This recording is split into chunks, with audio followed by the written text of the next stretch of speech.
اب انشاءاللہ ہم پڑھیں گے وضو کا طریقہ.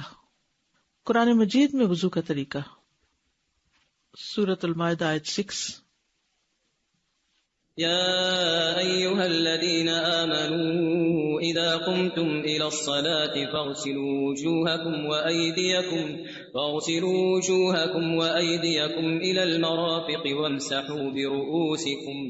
وامسحوا برؤوسكم وأرجلكم إلى الكعبين وإن كنتم جنبا فاطهروا وإن كنتم مرضى أو على سفر أو جاء أحد منكم من الغائط أو لامستم النساء فلم تجدوا ماء فتيمموا صعيدا طيبا فامسحوا بوجوهكم وأيديكم منه ما يريد الله ليجعل عليكم من حرج ولكن يريد ليطهركم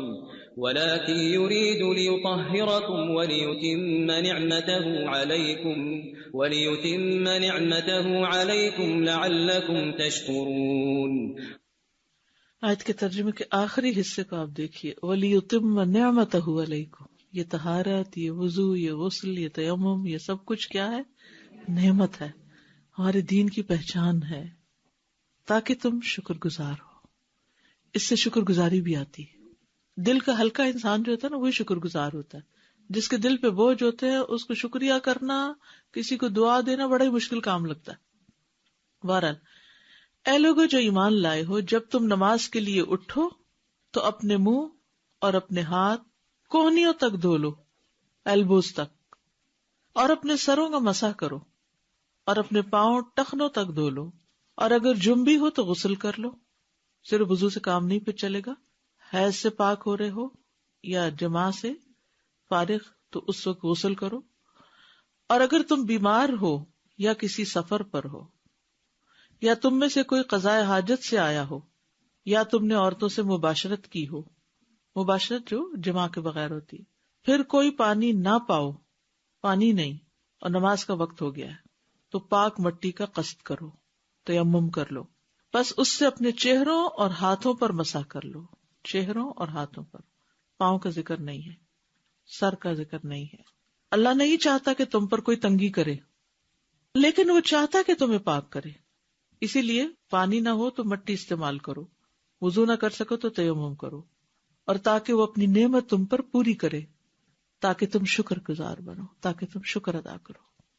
اور یہ حقیقت ہے کہ جب انسان ان اصولوں پر عمل کرتا ہے تو پھر بار بار زبان سے الحمدللہ نکلتا ہے اور دل میں بھی شکر گزاری آتی، اور یہی چیز انسان کے دل کے سکون اور راحت کا باعث بن جاتی ہے. زندگی سے غم اور دکھ اور کمی اور پریشانیاں جو ہے وہ دور ہونے لگتی ہیں. وضو کا تفصیلی طریقہ اب یہ ہے اہم ترین حصہ. اس کا کچھ تو میں نے مختصراً پچھلی دفعہ بتایا تھا، لیکن آج اس کی ڈیٹیل بتاؤں گی، اور اس کے مطابق آپ اپنے وضو کو چیک کیجئے. ٹھیک ہے. سب سے پہلے بسم اللہ پڑھنا.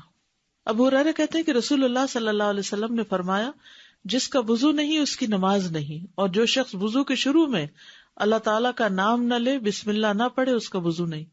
یعنی دل میں نیت ہوگی اور بسم اللہ زبان سے جو پڑھی جائے گی اس سے وضو کا آغاز ہوگا. لیکن مشکل یہ ہو گئی ہے کہ ہمارے وضو کے مقامات غسل خانے کے اندر ہوتے ہیں، واش روم میں ہوتے ہیں، ایک ہی کمرے میں ٹوائلٹ بھی، ایک ہی کمرے میں باتھ ٹب بھی، وہیں سنک، سب کچھ وہیں، بلکہ وارڈ روم وہیں، بیڈ روم چھوٹا ہوتا ہے اور واش روم بڑا. میک اپ اور کلر کرنا، ہر چیز کا اسٹیشن ایک ہی جگہ ہے. جی بک شیلف، یہ سب دیکھ کے تو مجھے کبھی سمجھ نہیں آتی کہ انسان کی عقل کو کیا ہو گیا. کم از کم گندگی کا مقام تو الگ کر دیتے، باقی سب کچھ تو ایک جگہ ہو ہی سکتا ہے. نہیں، وضو کی جگہ بک شیلف، جوتوں کی جگہ، کپڑوں کی جگہ، باقی سب چیزیں ایک جگہ ہو سکتی، لیکن پیشاب کی جگہ جو ہے اس کو بہرحال بند اور الگ ہونا چاہیے تھا، کیونکہ شیاطین کا بسیرا ہوتا ہے وہ. بہرحال اب ظاہر ہے بلڈر جو بنا کے دیں گے وہی آپ کو لینا پڑے گا، لیکن ہمارے یہاں سوچ بھی نہیں ہوتی. آپ اندر اپنی مرضی کی چینجز تو کرا ہی سکتے ہیں جب گھر بن رہا ہوتا ہے، لیکن اس وقت چونکہ علم نہیں ہوتا، سوچ نہیں ہوتی، تو پھر جو بھی مل گیا ٹھیک ہے. جی کراہت بھی آتی لیکن بس مجبوری ہوتی ہے. بہت سمپل ہے. جس طرح بعض لوگوں نے تھوڑا سا اس کو ایک دیوار دی ہوتی ہے تو ایک کی بجائے دو دے دیں اور اس میں دروازہ رکھ دیں, چاہے ایک ہی چھت کے اندر ہو, یعنی ایک کونے میں بنا لے لیکن اس کو دو طرف سے بند کر دے, یعنی اس کے اندر جب جائے تو وہ چاروں طرف سے بند ہو. کیونکہ بعض اوقات کسی اور کو بھی اندر کوئی چیز لینے کے لیے آنا جانا پڑتا ہے تو ایک ناپسندیدہ صورتحال میں ہوتا ہے انسان. تو اب بسم اللہ کیسے پڑھے؟ اب یہ ڈائلیما ہے. بیت الخلاء میں کس طرح بسم اللہ پڑھی جائے نہ پڑھی جائے, باہر نکل کے پڑھی جائے پھر اندر جایا جائے, کریں تو کریں کیا؟ اللہ تعالیٰ کے نام کی تعظیم کی وجہ سے قضاء حاجت کی جگہ میں اللہ تعالیٰ کا ذکر کرنا ناپسندیدہ ہے, جو کہ نجس جگہ ہے اور شیاطین کے رہنے کا ٹھکانہ ہے, شیاطین کے رہنے کا ٹھکانہ ہے. تو اس صورت میں جب بیت الخلاء میں وضو کرنا ہو تو انسان داخل ہونے سے پہلے ہی بسم اللہ پڑھ لے. ٹھیک ہے, باہر ہی ہے نا ابھی اسٹیپ, تو وہیں بسم اللہ پڑھ کے اندر داخل ہو. اور اگر بھول جائیں یا یہ کہ غسل خانہ بڑا ہے, کموڈ ایک طرف ہے اور صاف ہے, اس پہ کوئی غلاظت بظاہر نظر نہیں آ رہی, تو ایسی صورت میں شیخ بن باز کہتے ہیں کہ اگر ضرورت پیش آ جائے تو غسل خانے میں وضو کرنے میں کوئی حرج نہیں, اور اس کیفیت میں وضو کے شروع میں بسم اللہ پڑھ لیں, یعنی دل میں پڑھ لیں, کیونکہ بعض اہل علم کے نزدیک بسم اللہ پڑھنا واجب ہے اور اکثر کے نزدیک اس کی تاکید آئی ہے. یعنی بعض نے تو یہ کہا کہ وضو ہوتا ہی نہیں اگر بسم اللہ نہیں پڑھی, لیکن تاکید تو بہرحال اس کی ہے. تو بسم اللہ پڑھنے سے کراہت ختم ہو جائے گی, کیونکہ جب بسم اللہ پڑھنے کی ضرورت ہو تو پھر کراہت دور ہو جاتی. اچھا, اور انسان کو وضو کے شروع میں بسم اللہ پڑھنے کا حکم ہے, اس لیے بسم اللہ پڑھ لے اور اپنے وضو کو مکمل کر لے. جو بسم اللہ پڑھنا بھول جائے وہ کیا کرے؟ ظاہر سے یہی معلوم ہوتا ہے کہ بسم اللہ پڑھنا واجب ہے, لیکن اگر بھول جائے تو پڑھنا ساقط ہے, دوبارہ وضو کی ضرورت نہیں. اگر مسلمان وضو کر لے اور بسم اللہ نہ پڑھے تو اس کا وضو درست ہوگا, لیکن اس نے خود کو اس ثواب سے محروم کر لیا جو سنت کو پورا کرنے سے ملنا تھا. اور مسلمان کے لیے زیادہ محتاط بات یہی ہے کہ وہ وضو کرتے ہوئے بسم اللہ نہ چھوڑے. ابھی ہم نے پیچھے بات کی نا کہ جو صحیح مکمل وضو کرے تو مکمل وضو میں بسم اللہ شامل ہے, لیکن بسم اللہ ایسا رکن نہیں ہے کہ اگر بھول گیا یا نہیں پڑھ سکا تو پھر اس سے وضو ہی نہیں ہوا, یہ تو نہیں ہوگا. ٹھیک ہے, اگر درمیان میں یاد آ جائے تو پھر کیا کرے؟ یعنی بعض اوقات آدھا وضو ہو گیا, اب بسم اللہ یاد آ گئی, اوہ بسم اللہ نہیں پڑھی, اب کیا کرے؟ پڑھ لے. شیخ ابن باز کہتے ہیں اگرچہ وہ غسل خانے میں بھی ہو تو ان حدیث پر عمل کرتے ہوئے بسم اللہ پڑھ لے. اگر غسل خانے سے باہر نکل کر وضو کرنا ممکن ہو تو ایسا ہی کرے, کچن میں کر لے, اور پھر اس میں کوئی رکاوٹ نہیں ہے کہ وہ وضو کرتے ہوئے بسم اللہ پڑھ لے, یعنی بیچ میں بھی پڑھ سکتا ہے. اور اگر وہ غسل خانے میں ہو اور اللہ کا ذکر کر لے تو یہ حرام نہیں ہے, لیکن بعض اہل علم کے نزدیک مکروہ ہے ایسا کرنا, کیونکہ اللہ کے نام کی عظمت کے خلاف ہے کہ گندی جگہ پر اس کا نام لیا جائے. لیکن اگر ضرورت پیش آ جائے تو مکروہ ہونا ختم ہو جائے گا, جیسے کہ وضو کی ابتدا میں بسم اللہ پڑھنا. اگر کوئی بسم اللہ پڑھنا ہی بھول جائے یا اسے مسئلے کا علم ہی نہ ہو تو اس میں کوئی حرج نہیں, اس کا وضو صحیح ہوگا, لیکن جان بوجھ کے ایسا نہیں کرنا چاہیے کہ ضرورت نہیں ہے, کیا فرق پڑتا ہے, یہ نہیں ہونا چاہیے. بلکہ غسل خانے میں ہونے کے باوجود بھی وضو کے شروع میں بسم اللہ پڑھ لینی چاہیے, کیونکہ بسم اللہ کی بہت شدید ضرورت ہے. تو اب آپ دیکھیے کہ وضو میں سب سے پہلا کام کیا ہے؟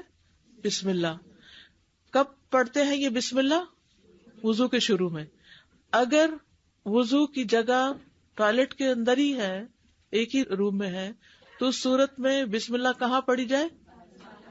باہر پڑھ کے اندر داخل ہوا جائے. یعنی بے شک آپ نے پہلے یعنی کہ ٹوائلٹ استعمال کرنا ہے, بسم اللہ پڑھ کے اندر داخل ہو جائے اس نیت سے کہ میں نے وضو بھی کرنا ہے, اور پھر ٹوائلٹ استعمال کر کے پھر آپ وضو کر لیں. اگر باہر سے پڑھنا بھول گیا اور جب وضو کرنے لگے ہاتھوں پہ پانی ڈالنے لگے تو یاد آئے تو کیا کرے؟ پڑھ لے. ٹھیک ہے, اگر بسم اللہ پڑھنا بھول ہی گیا سرے سے تو کیا وضو ہو گیا؟ ہو گیا. واضح. نمبر 2, ہاتھ دھونا. ہاتھ دھونا. مقدام بن مادی کرب کندی رضی اللہ عنہ کہتے ہیں کہ رسول اللہ صلی اللہ علیہ وسلم کے پاس وضو کا پانی لایا گیا. کیا لایا گیا؟ وضو لایا گیا. آپ صلی اللہ علیہ وسلم نے وضو کیا, پس آپ نے اپنی دونوں ہتھیلیاں 3 بار دھوئیں. یہ دونوں ہتھیلیاں 3 بار, ان کو ہتھیلی کہا جاتا ہے. ٹھیک ہے. اور ہاتھ جو ہے وہ سارے کے اوپر اطلاق ہو جاتا ہے پھر. ٹھیک ہے.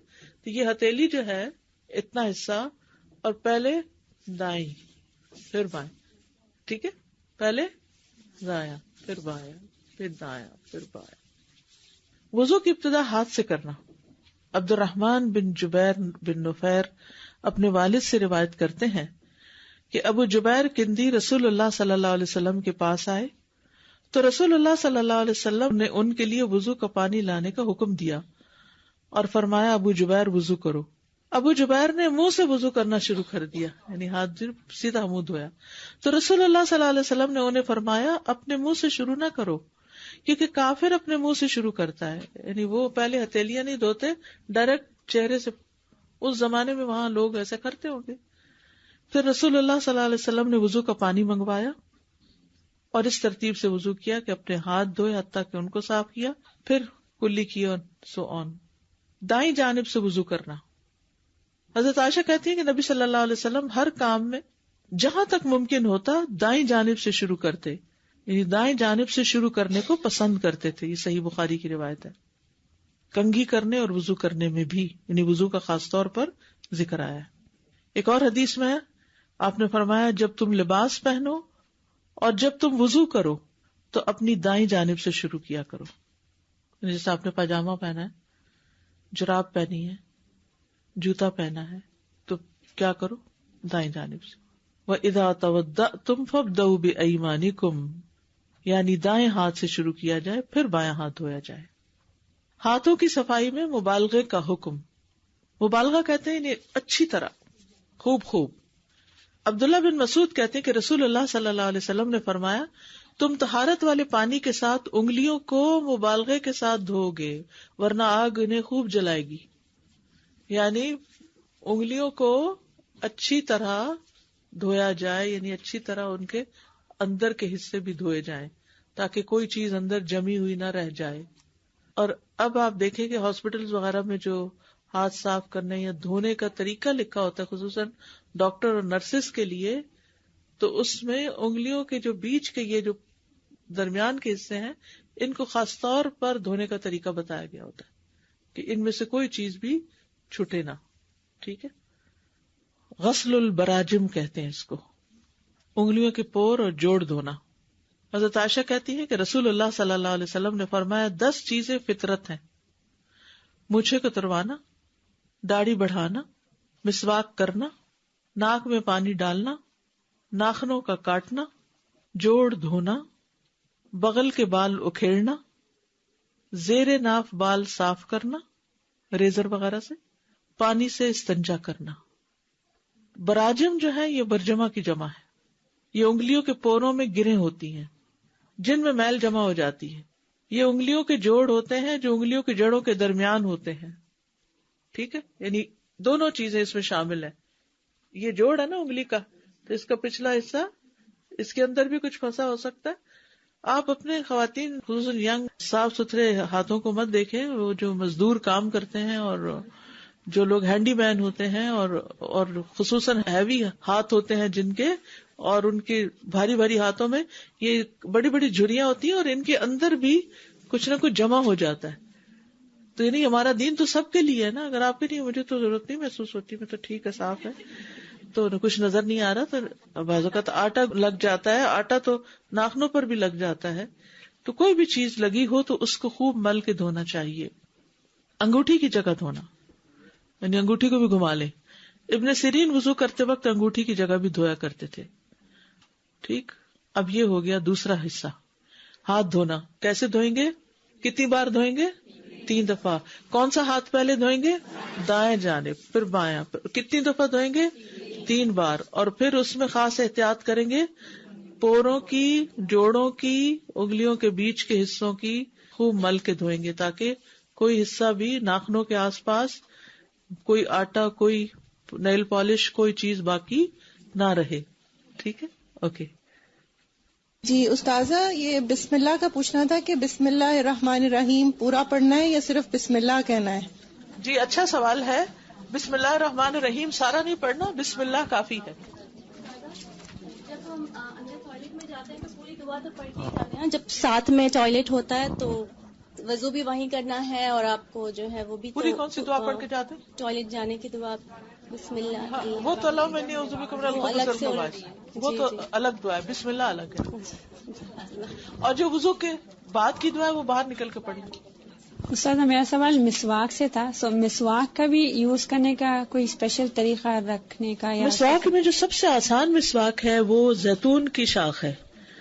اس کا آگے سے وہ جو برش ہے وہ بھی بہت اچھا بنتا ہے، ٹنگ پر بھی بہت اچھا پھرتا ہے، اس میں کانٹے بھی نہیں ہوتے کہ منہ کے کسی حصے کا زخمی ہونا ہو. لیکن اب یہاں معلوم نہیں کون سا اویلیبل ہے، جو بھی اویلیبل ہو اس کے اگلے حصے کو تھوڑا بھگو لیں. جی پیلو کی مسواک خاص طور پر بہت اچھی ہوتی ہے. اگلے حصہ اس کا رات بھر بھگو دیں اور صبح اگر تھوڑا چبا کے اس کا برش پھر بنا لیں تو اس سے بہت فائدہ ہوتا ہے. اسپیشلی استاد اس کے کئی مسائل بھی تھے رکھنے کا طریقہ. کوئی بھی یہ سب تکلفات ہیں، کوئی مسائل نہیں ہے، نہ اس کے سائز کا کوئی ہمیں بتایا گیا ہے. اب آپ دیکھیں نا، اگر کہتے ہیں ایک بالش مسواک ہوتا ہے جو چھوٹا ہو جائے تو کیا پھینکتے جاؤ؟ اگر اتنا مہنگا ملے اور یہ ملے بھی نہ. استاذہ جیسے باتھ روم میں ہم داخل ہوتے ہیں تو یہاں پر تو ڈبلیو سے زیادہ تر سٹنگ کموڈ ہے، تو کیا اس کا ڈھکن بند کرنے سے بھی تھوڑا فاقہ ہوتا ہے؟ جی فائدہ ہوتا ہے، لیکن بعض اوقات یہ ہے کہ گھر میں صرف ہم نہیں ہوتے اور لوگ بھی ہوتے ہیں تو وہ کھلا بھی رہ سکتا ہے. استاذہ ٹوتھ برش جو ہے وہ کس حد تک اس کا مطلب نعم البدل ہے مسواک کا؟ اعلیٰ درجہ تو مسواک ہی کا ہے، نمبر 2 درجہ پھر ٹوتھ برش کا ہوتا ہے. اگر ٹوتھ برش کیا اور وضو کر لیا تو ہاں فائدہ تو ہوگا انشاءاللہ. تو نہ ہونے سے بہتر ہے. ہاں جی، میں بعض دفعہ ایسے بھی کرتی ہوں کہ ٹوتھ برش کر کے مسواک پھر ہلکی سی مار دیتی ہوں منہ میں تاکہ سنت پوری ہو جائے. ٹھیک ہے. نیل پالش سے ناخن خشک رہ جاتے ہیں کیونکہ وہ اس پر لیئر بنا دیتی ہے. ویسے بھی لانگ ٹرم نیل پالش لگانا جو ہے نا صحت کے لیے بھی اچھا نہیں، کیونکہ ہمارے ناخن بھی سانس لیتے ہیں اور ان کا ہم سانس بند کر دیتے ہیں پینٹ کر کے ان کو. جی وضو نہیں ہوتا، بس مہینے میں 4-5 دن لگا لے. کلی کرنا اور ناک میں پانی ڈالنا. رسول اللہ صلی اللہ علیہ وسلم نے فرمایا کلی کرنا اور ناک میں پانی چڑھانا فطرت سے تعلق رکھتا ہے. یہ 2 عربی کے لفظ بھی یاد کر لیجئے، المضمضہ والاستنشاق، اور ایک استنثار بھی ہوتا ہے. یہ لکھا ہوا سامنے، مضمضہ والاستنشاق اور استنثار. ٹھیک ہے. مضمضہ کہتے ہیں کلی کرنے کو، منہ میں پانی ڈال کے اس کو باہر نکالنا. استنشاق ہوتا ہے ناک میں پانی چڑھانا، بس وہ پھر ساتھ ہی نکل آتا ہے. لیکن استنثار ہوتا ہے پانی چڑھا کے اس کو جھاڑنا بھی، ناک جھاڑنا. ٹھیک ہے. ایک ہی چلو سے دونوں کام، پانی خود ہی کم لگے گا. ایک دفعہ پانی لیا، اسی سے کلی کی اور اسی سے ناک میں پانی چڑھا دیا، پھر دوسری دفعہ پانی لیا، اسی سے کلی، اسی سے ناک میں پانی، تیسری دفعہ پانی. ٹھیک ہے. 3 دفعہ پانی لیا جائے گا، لیکن کلی اور ناک میں دونوں میں کٹھا ہی ایک ہی چلو سے ہو جائے گا. عبداللہ بن زید رضی اللہ عنہ سے روایت ہے، انہوں نے برتن سے اپنے دونوں ہاتھوں پہ پانی انڈیلا اور ان کو دھویا، پھر دھویا، یا یوں کہا کہ ایک ہی چلو سے کلی کی اور ناک میں پانی ڈالا. 3 بار ایسا کیا.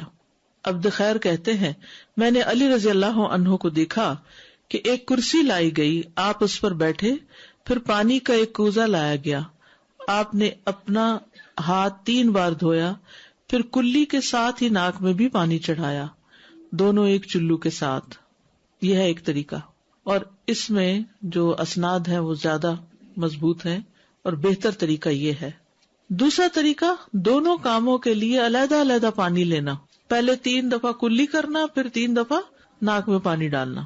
شقیق بن سلمہ نے کہا کہ میں نے علی اور عثمان رضی اللہ عنہم کو دیکھا کہ انہوں نے اعضائے وضو کو 3 دفعہ دھویا، پھر دونوں نے فرمایا کہ نبی صلی اللہ علیہ وسلم نے اسی طرح وضو کیا تھا.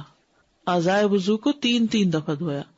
اور شقیق نے بیان کیا کہ ان دونوں نے کلی علیحدہ کی تھی اور ناک میں علیحدہ پانی ڈالا تھا. تو یہ طریقہ بھی غیر مسنون نہیں ہے، اگرچہ پہلا طریقہ زیادہ بہتر ہے. اس حدیث کو حافظ زبیر علی زئی نے حسن لذاتی ہی کہا ہے. علم الحدیث اگر آپ نے پڑھا ہو تو اس میں حسن اور حسن لذاتی ہی اور حسن لغیری ہی، حسن کی 2 قسمیں آتی ہیں نا. ناک میں اچھی طرح پانی چڑھانا. لقیط بن صبرہ سے روایت ہے، وہ کہتے ہیں کہ میں نے کہا اے اللہ کے رسول مجھے وضو کے بارے میں بتائیں. تو آپ نے فرمایا وضو خوب اچھی طرح کیا کرو اور انگلیوں کے درمیان خلال کیا کرو اور ناک میں خوب پانی چڑھایا کرو، سوائے اس کے کہ تم روزے سے ہو. روزے سے ہو تو پھر کیوں نہیں زیادہ ناک میں پانی چڑھانا؟ حلق میں چلا جائے گا. حلق سے کہاں چلا جائے گا؟ پیٹ میں. تو کوئی چیز جو پیٹ میں اترے اس سے روزہ خراب ہو جاتا ہے. اچھا، اب یہ جو دونوں طریقے میں نے آپ کو بتائے ہیں، کلی اور ناک میں پانی ڈالنے کے اور صاف کرنے کے، یہ اس لیے بتانا ضروری تھا کہ آپ ان میں سے جو بھی طریقہ اختیار کریں وہ آپ کی چوائس پر ہے. لیکن ہم بہت جلد ججمنٹل ہو جاتے ہیں اور دوسروں کو غلط ثابت کرنا شروع کر دیتے ہیں. تو اگر علم ہوتا ہے تو پھر انسان سے یہ نقص دور ہو جاتا ہے اور دین میں ایک وسعت بھی آتی ہے. بہت سے جھگڑے تو وہیں شروع ہو جاتے ہیں، میاں بیوی کا جھگڑا ہو یا کہیں لوگوں کے درمیان آپ وضو کر رہے ہیں اور کچھ نہیں تو بدگمانی لے کے تو ضرور اٹھیں گے کہ کیسے جاہل لوگ ہیں، انہیں یہ نہیں پتا کہ کلی کیسے کرتے ہیں. خصوصاً جب آپ حج پہ جاتے ہیں تو اس وقت تو خوب موقع ملتا ہے کیونکہ آپ بہت حد تک پرائیویسی رکھ ہی نہیں پاتے. وہاں تو وضو بھی آپ کو لوگوں کے سامنے کرنا اور نمازیں بھی لوگوں کے سامنے پڑھنی ہے، تو سارا وقت پھر لوگوں کی گفتگو بھی مذہبی ہوتی ہے. تو مذہبی گفتگو میں عموماً پھر جھگڑے والے پہلو زیادہ ہوتے ہیں. تو اگر آپ کو پتا ہوگا بھائی اس کی گنجائش ہے تو پھر آپ دوسروں کی زیادہ خبر نہیں لیں گے. ناک جھاڑنا. ابو ہریرہ رضی اللہ عنہ سے روایت ہے، رسول اللہ صلی اللہ علیہ وسلم نے فرمایا جب تم میں سے کوئی وضو کرے تو اپنے ناک میں پانی ڈالے اور اسے جھاڑے. اس سے بہت سی گندگی جو ہے وہ دور ہو جاتی ہے جو سانس لیتے ہوئے بالوں کے ساتھ ناک کے اٹک جاتی.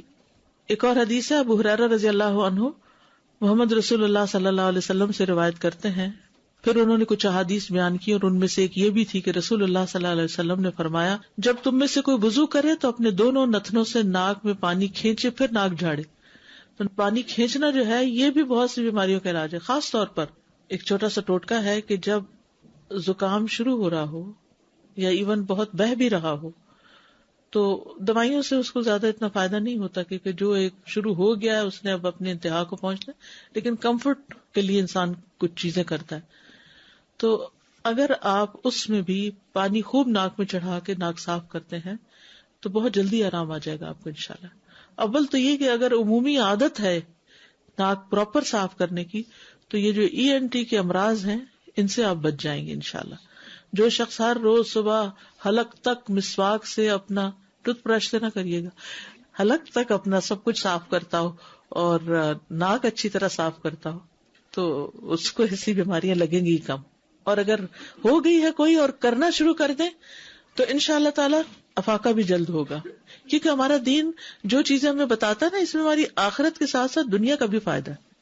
بائیں ہاتھ سے ناک جھاڑنا یعنی پانی ڈالیں گے دائیں ہاتھ سے.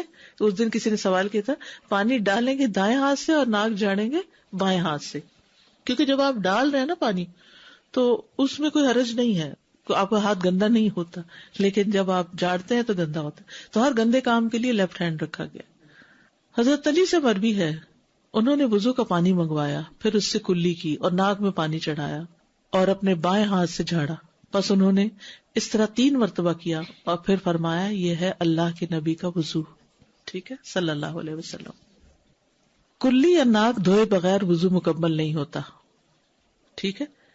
شیخ صالح الفوزان کہتے ہیں جو اپنا چہرہ دھو لے لیکن کلی کرنا اور ناک میں پانی ڈالنا چھوڑ دے یا ان میں سے کسی ایک کو بھی ترک کر دے تو اس کا وضو صحیح نہیں ہوگا، کیونکہ منہ اور ناک چہرے میں شامل ہے. جب قرآن میں آتا ہے نا اپنا منہ دھو لو یعنی چہرہ دھو لو، تو یہ منہ بھی چہرے کے اندر ہی ہے نا، چہرے کے ساتھ ہی ہے، یہ الگ تو نہیں کوئی چیز. اسی طرح ناک بھی چہرے کے اندر ہی شامل ہے. اور نبی صلی اللہ علیہ وسلم نے کلی بھی کی اور ناک میں بھی پانی چڑھایا. تو اب آپ کو کلی اور ناک میں پانی چڑھانے کا طریقہ آ گیا. دونوں طریقے ہیں. افضل طریقہ ایک ہی چلو سے ہے، لیکن اگر آپ کو بچپن سے عادت پڑی ہوئی تو 60 سال کی عمر میں شاید عادت تبدیل کرنا مشکل ہو، مگر کچھ لوگ واقعی محنت کرتے ہیں اور وہ کرتے کرتے کرتے کامیاب ہو جاتے ہیں. کیونکہ پرانی عادتوں کو بدلنا ایک بڑا مشکل کام ہوتا ہے. ہم عادت کے غلام ہوتے ہیں، ہم سوچتے تھوڑی ہیں، ہم وہ اچانک کرنا شروع ہو جاتے ہیں. اور روٹین میں وضو چکے دن میں 5 دفعہ کرنا ہوتا ہے، اتنا مشینی وضو ہے ہمارا کہ اس میں ہم ذرا بھی سوچتے نہیں ہیں یا ٹھہرتے نہیں ہیں، بس جلدی جلدی کر کے باہر آ جاتے ہیں. تو ایسی صورت میں انسان اگر عادت ڈالے تو انشاءاللہ یہ افضل وضو ہے دوسرے سے. چوتھی چیز ہے چہرہ دھونا. یا ایھا الذین آمنوا اذا قمتم الی الصلاۃ فاغسلوا وجوہکم، اے لوگو جو ایمان لائے ہو جب تم نماز کے لیے اٹھو تو اپنے منہ دھو لو، یعنی چہرہ. اب یہ چہرہ کہاں سے کہاں تک ہے؟ یہ جہاں سے آپ کے بال شروع ہو رہے ہیں نا، یہ پورا ماتھا چہرے میں شامل ہے. یہ جہاں تک آپ کے بال آ رہے ہیں، یہ سب یعنی ساری خالی جگہ چہرے میں شامل. اور یہ سارے حتیٰ کہ یہ کان کی جو لو ہے، یعنی یہ حصہ نا جہاں سے کان شروع ہو جاتا ہے، یہ سب حصہ چہرے میں شامل ہے. اور یہ ٹھوڑی بھی چہرے میں شامل ہے. ٹھیک ہے، یعنی جتنا بھی حصہ آپ کے بالوں اور کان اور اس کے بیچ میں ہے انکلوڈنگ چن، یہ چہرے میں شامل ہے. عامر بن یحییٰ مازنی اپنے والد سے روایت کرتے ہیں کہ ایک شخص نے عبداللہ بن زید رضی اللہ عنہ سے پوچھا، اور وہ عامر بن یحییٰ کے دادا ہیں، کیا آپ مجھے دکھا سکتے ہیں کہ رسول اللہ صلی اللہ علیہ وسلم کس طرح وضو کیا کرتے تھے؟ تو عبداللہ بن زید نے کہا ہاں. پھر انہوں نے پانی منگوایا اور اپنے ہاتھوں پر ڈالا اور ان کو 2 مرتبہ دھویا. پھر 3 مرتبہ کلی کے لیے منہ میں اور ناک میں پانی ڈالا. پھر اپنا چہرہ 3 بار دھویا. ٹھیک ہے. داڑھی کا خلال، نبی صلی اللہ علیہ وسلم اپنی داڑھی کا خلال کرتے تھے. چہرہ جہاں تک بال ہے وہاں تک دھونا، اور نیچے جو حصہ ہے اس میں صرف ہاتھ پھیرنا. جیسے دانتوں کا خلال ہوتا ہے نا، 2 دانتوں کے بیچ میں سوراخ ڈالنا، تو یہ چہرے کے بالوں پہ یعنی داڑھی کے بالوں میں انگلیاں پھیرنا جو ہے یہ خلال کہلاتا ہے. انس یعنی ابن مالک رضی اللہ عنہ سے روایت ہے کہ رسول اللہ صلی اللہ علیہ وسلم جب وضو کرتے تو پانی کا ایک چلو لے کر اپنی ٹھوڑی کے نیچے داخل کرتے، چن کے نیچے داخل کرتے، پھر اپنی داڑھی کا خلال کرتے اور فرماتے مجھے میرے رب عز و جل نے ایسے ہی حکم دیا ہے. تو خواتین جو ہے وہ ٹھوڑی کو دھوئیں گی، یعنی ٹھوڑی انکلوڈنگ ہے. بازو دھونا، وَأَيْدِيَكُمْ إِلَى الْمَرَافِقِ، اپنے ہاتھ کوہنیوں تک دھو لو. جابر رضی اللہ عنہ سے روایت ہے کہ آپ صلی اللہ علیہ وسلم جب وضو کرتے تو پانی کو اپنی کوہنیوں پر گھماتے تھے. پانی کو اپنی کوہنیوں پر گھماتے تھے. اچھا، اب آپ دیکھیں کہ بازو کس طرح دھوئے جاتے ہیں. 2 طریقوں سے دھوتے ہیں لوگ. ایک تو پانی لیا چلو میں اور اس کو کیا پیچھے، اور دوسرا ہے یہاں سے شروع کر کے پانی کو کونیوں پر گھماتے تھے، یہاں سے یہاں لانا. تو آپ دیکھیں کہ میل کس طرف کو نکلے گی، پھر ہاتھوں سے باہر نکل جائے گی. اور اگر آپ یوں کر رہے ہیں تو ساری میل پیچھے کونیوں میں آ کے جمع ہو جائے گی. ڈائریکٹ ٹیپ کے نیچے سے بھی آپ کر سکتے ہیں. اور اگر آپ نے جیسے چلو بھرا ہے اور چلو کے ذریعے، یا جیسے لوٹا ہے تو لوٹے سے بھی آپ اوپر سے ڈالیں، ٹھیک ہے، اور پھر رکھ کے اس کو مل لیں. اور اگر ٹیپ کے نیچے تو بہت ہی آسانی ہے. اور اگر چلو ہی کہیں سے لے کے بھر رہے ہیں تو ڈال کے وہاں تک لے جا کے تو اس کو گھما کے واپس لائیں اس پانی کو. صرف یہاں تک نہیں کرے بلکہ گھما کے واپس لائیں. نعیم بن عبداللہ مجمر سے روایت ہے، انہوں نے کہا میں نے ابو ہریرہ رضی اللہ عنہ کو وضو کرتے دیکھا. انہوں نے اپنا چہرہ دھویا اور اچھی طرح وضو کیا، پھر اپنا دایاں بازو دھویا حتیٰ کہ اوپر بازو کی ابتدا تک پہنچے. اوپر بازو کی ابتدا، ٹھیک ہے.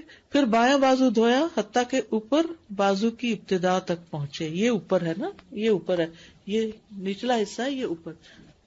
بازو دھونے میں مبالغہ. نعیم بن عبداللہ سے روایت ہے، انہوں نے ابو ہریرہ رضی اللہ عنہ کو وضو کرتے ہوئے دیکھا. انہوں نے اپنا چہرہ اور اپنے بازو دھوئے یہاں تک کہ کندھوں کے قریب پہنچ گئے. یہ مبالغہ ہے، ٹھیک ہے، اوپر تک، کندھوں تک، یہاں تک. یعنی ہر وقت یہ دھونا نہیں، لیکن اگر کبھی آپ کو موقع ہو تو آپ دھو لیں. پھر انہوں نے اپنے پاؤں دھوئے یہاں تک کہ اوپر پنڈلیوں تک لے گئے. پھر کہا میں نے رسول اللہ صلی اللہ علیہ وسلم کو فرماتے ہوئے سنا ہے، میری امت کے لوگ قیامت کے دن وضو کے اثر سے روشن چہروں اور سفید چمکدار ہاتھ پاؤں کے ساتھ آئیں گے. لہٰذا تم میں سے جو اپنی روشنی کو آگے تک بڑھا سکتا تو بڑھا لے. یعنی یہاں تک تو فرض ہے نا، کونیاں انکلوڈیڈ ہے، کونی خشک نہیں ہونی چاہیے. بعضوں کا سردیوں میں اسکن ڈرائی ہو جاتی ہے تو کونیاں جو ہیں اگر ان کو پراپر گھما کے مل کے نہ دھویا جائے تو وہ خشک رہ جاتی ہیں.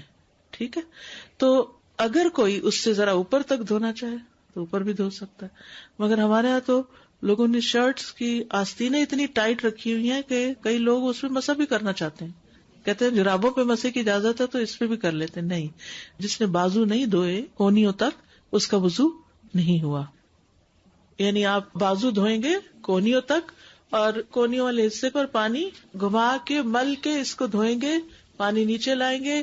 چاہے آپ نیچے سے اوپر پانی لے جا رہے ہیں تب بھی ایسے کیجئے، چاہے آپ ڈائریکٹ اوپر سے ڈال رہے ہیں، ٹھیک ہے، لیکن پانی کو نیچے کی طرف لے آئیے، دھو لیجیے.